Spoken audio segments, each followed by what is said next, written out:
last week, all the pre-orders have been fulfilled and shipped on this new blast gun. Okay, so if you're wanting one of these, I set up a wait list.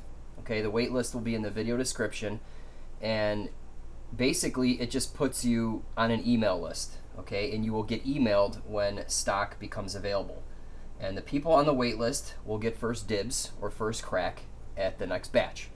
The next batch is coming end of March. Okay, after all the orders have been fulfilled on the wait list, then the rest of the stock will just go on the website if there's any left. Okay, so that's how I'm going to do it for the next batch, because a lot of you have been waiting, and I think that's a fair start. Okay, so I'll start at the first added of the wait list and go on up. Okay, so the quicker you get on it, the better chance you have of getting one of these. Okay, but in this video I kind of just want to recap and show you all the 3D printed parts over the past few months.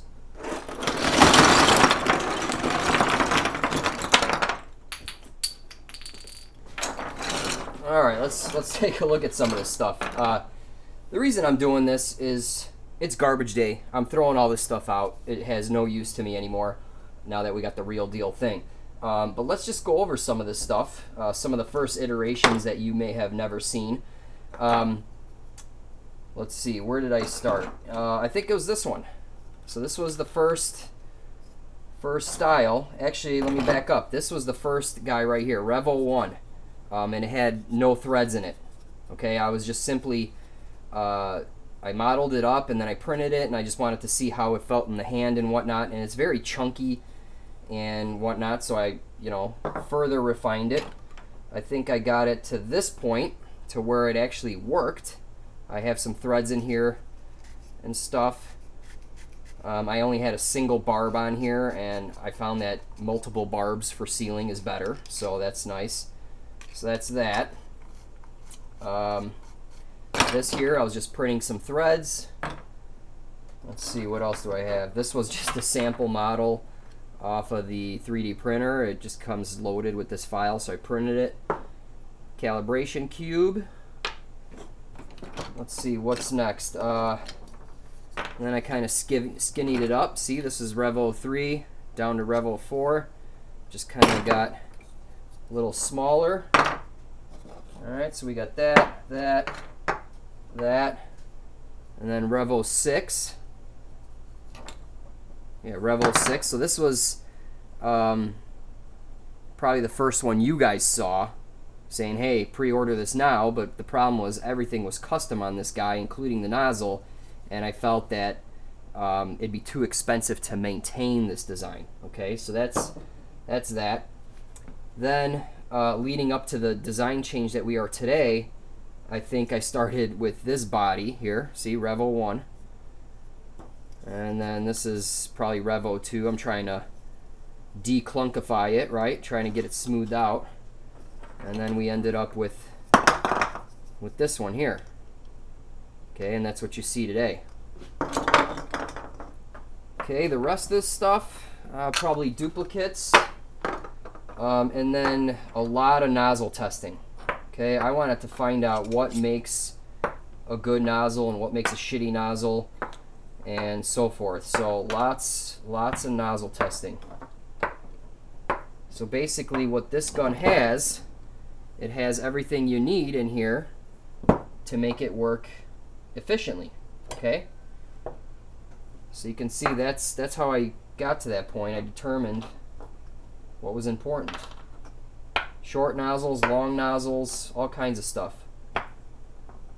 Here's some fittings. Here's an air jet. This is right off the 3D printer. You can see this here. I'll give you a close-up of this, and we'll actually break this support material off. But basically, you can't have any undercuts when you print, because otherwise there's no support underneath the next layer, and it'll just ooze out. So I'll show you how to crack this off really quick for the hell of it. Yeah, but that's it. Wonder what this was for. Not sure. So anyway, that's kind of a recap of what happened the past several months to get to the green guy there. And a lot of you have given feedback a lot of good info, and here we are today. So all this is going in the scrap pile. Oh, and another thing, a lot of you have asked, hey, can I buy a 3D printed part off you, a gun? Can I buy a 3D printed gun, or can I have the files? No, I'm not giving out the files because obviously I'm trying to sell the real deal. And then a 3D printed gun will not last long, okay? And the reason being is they break. I mean, I've busted these fittings off a ton of times. I've had air jets explode where it just detaches because there's a lot of pressure in there, obviously. So it's just not going to last, okay?